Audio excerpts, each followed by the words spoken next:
Hi అండి. ఈరోజు video వచ్చేసి ఆనియన్ పకోడీ వేసి చూపిస్తున్నాను. సాయంత్రం పూట వేడివేడిగా, ఇన్‌స్టెంట్‌గా అప్పటికప్పుడు స్నాక్ చేసుకోవాలనుకుంటే ఆనియన్ పకోడీయే ది బెస్ట్ అని చెప్తానండి. చాలా చాలా బావుంటది. ఇంటికి ఫ్రెండ్స్ వచ్చినా, రిలేటివ్స్ వచ్చినా అప్పటికప్పుడు ఈజీగా వేసేయొచ్చు.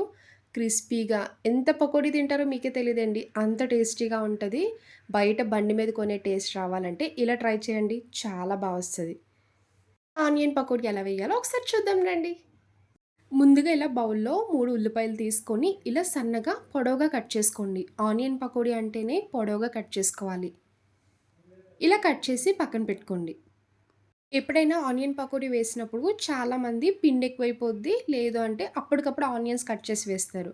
ఆనియన్స్ తక్కువైపోతే పిండి ఎక్కువేస్తూ ఉంటారు కదండీ! అలా కాకుండా 3 పెద్ద సైజు ఉల్లిపాయలు కట్ చేసి పక్కన పెట్టుకున్నాక, ఒక కప్పు తీసుకోండి మెజరింగ్ కింద. ముప్పావు కప్పు శనగపిండి వేసుకోవాలి. అందులోనే పావు కప్పు బియ్యపిండి వేసుకోండి.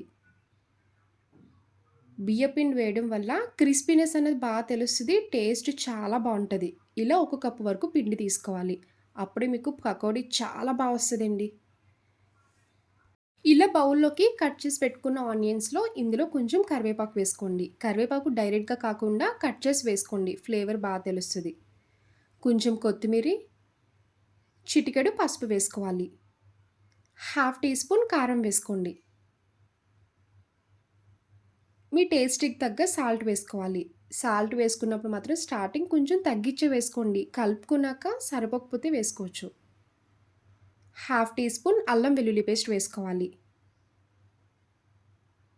హాఫ్ టీ స్పూన్ ధనియాల పొడి, పావు టీ స్పూన్ జీలకర్ర పొడి, half tea spoon garam masala. ఇవన్నీ కరెక్ట్‌గా వేయండి. చాలా వస్తది. ఇప్పుడు ఉల్లిపాయలు పట్టేలాగా మిక్స్ చేసుకోండి. ఇలా కలుపుతున్నప్పుడు ఉల్లిపాయ లోపల నుంచి వాటర్ సెపరేట్ అవుతది. ఇలా స్పైసెస్ అన్నీ కలిసేలా కలుపుకున్నాక ఇప్పుడు పిండి వేసుకోండి. శనగపిండి మొత్తం వేసుకున్నాక కలపండి ఒకసారి. స్టార్టింగే వాటర్ అస్సలు యాడ్ చేయకూడదండి. ఉల్లిపాయలు కలుపుతున్నప్పుడు వాటర్ సెపరేట్ అవుతది కదా! ఆ వాటర్ అంతా ఇంకిపోద్ది.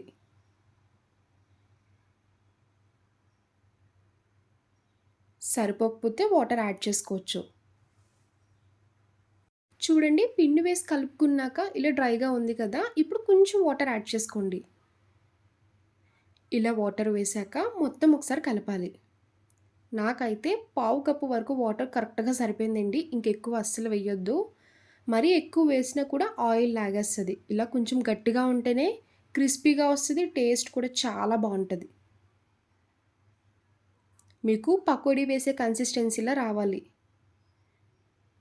చూసారు కదా! వీడియోలో చూపిస్తున్నట్టు ఈ విధంగా మిక్స్ చేసి పక్కన పెట్టండి. పకోడీ వేసుకోవడానికి ఇలా కడాయి పెట్టుకున్నాక డీప్ ఫ్రైకి ఆయిల్ వేసుకోండి. ఇప్పుడు స్టవ్ ఆన్ చేసుకున్నాక ఆయిల్ హీట్‌లో ఉండాలి. స్టార్టింగ్ మీరు ఒక ఉల్లిపాయ వేసి చెక్ చేయండి. చూసారు కదా! ఇలా నురగలా వచ్చిందంటే హీట్‌లో ఉన్నట్టే. ఇప్పుడు స్టవ్ మీడియం ఫ్లేమ్‌లో పెట్టండి. ఆయిల్ హీట్ ఉన్నాక మీడియం ఫ్లేమ్‌లో పెట్టి అప్పుడు పకోడీ వేసుకోవాలి. ఇలా స్లోగా కొంచెం కొంచెం వేసుకోండి. చూడండి పకోడీ వేస్తే నురగలా వస్తుంది కదా! ఆ నురగంతా పోవాలి. అప్పుడే మీకు పకోడీ ఫ్రై అయినట్టు. ఇది మాత్రం గుర్తుపెట్టుకోండి. మీడియం టు హై ఫ్లేమ్‌లో పెట్టుకొనే పకోడీ ఫ్రై చేసుకోవాలి. ఇలా తిప్పుకుంటూ లైట్ గోల్డెన్ కలర్ వచ్చే వరకు ఫ్రై చేయండి.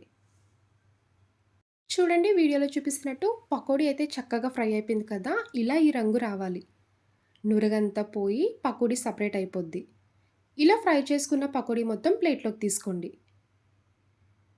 ఈసారి పకోడీ వేసినప్పుడు ఇలా ట్రై చేయండి. ఆయిల్ అన్నది అస్సలు లాగదండి. చాలా వస్తది. ఇప్పుడు మిగిలిన అన్ని పకోడీలు కూడా అలానే వేసుకొని ఫ్రై చేసి తీసుకోవాలి. నేను పకోడీ పిండి కలిపినప్పుడు పచ్చిమిర్చి ముక్కలు యాడ్ చేయలేదండి. ఎప్పుడు యాడ్ చేయను. పకోడీ వేసుకున్నాక లాస్ట్‌లో పచ్చిమిరపకాయలు పొడవుగా కట్ చేసి ఫ్రై చేసి తీసుకుంటే చాలా బావుంటది. పకోడీ తిని పచ్చిమిర్చి కొరుక్కొని తింటే ఆ ఫ్లేవర్ మాత్రం చాలా బావుంటదండి. ఒకసారి ట్రై చేయండి. ఇలా అన్నీ వేసుకొని ఫ్రై చేసి తీసుకోవాలి. చూడండి వేడి వేడి ఆనియన్ పకోడీ రెడీ అయిపోయింది. పైన ఫ్రై చేసిన పచ్చిమిర్చి వేసి, పకోడీ, ఆనియన్ మిర్చి కొరుక్కొని తినండి అద్భుతంగా ఉంటది. చూసారు కదా ఆనియన్ పకోడీ. నా వీడియో మీకు నచ్చితే లైక్ చేసి, షేర్ చేయండి. ఫస్ట్ టైమ్ చూసేవాళ్ళు ఎవరైనా అయితే ప్లీజ్ అండి ఛానల్ సబ్స్క్రైబ్ చేయండి. బాయ్ అండి.